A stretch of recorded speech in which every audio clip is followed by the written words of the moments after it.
maraba da zuwan ku tashar mu ta Yau da Gobe Top TV.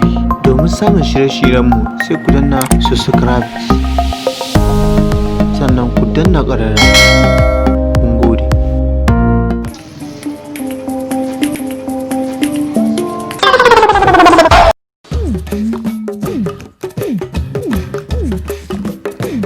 Ba ga mai gida, ban kuɗi na ba na haƙƙi na. Kyauta zan kawo ka.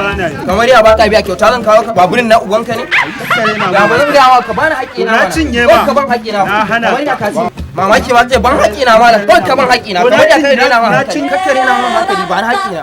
Wallahi sai ka ban haƙƙi na. Kyauta zan kawo ka. Sai in ban ka isa ka cinye wannan gida. Wallahi sai ka ban haƙƙi na. Ya ce ka hana shi kuɗin sa. Duk dawa ake yi. Wallahi sai ka ban haƙƙi na. Wallahi sai ka ban. Kai din banza ba wani wanda zan turo ni zan. To kai abin da ga dama. Kai din banza ka ce Abin da zaka kaga zaka iya.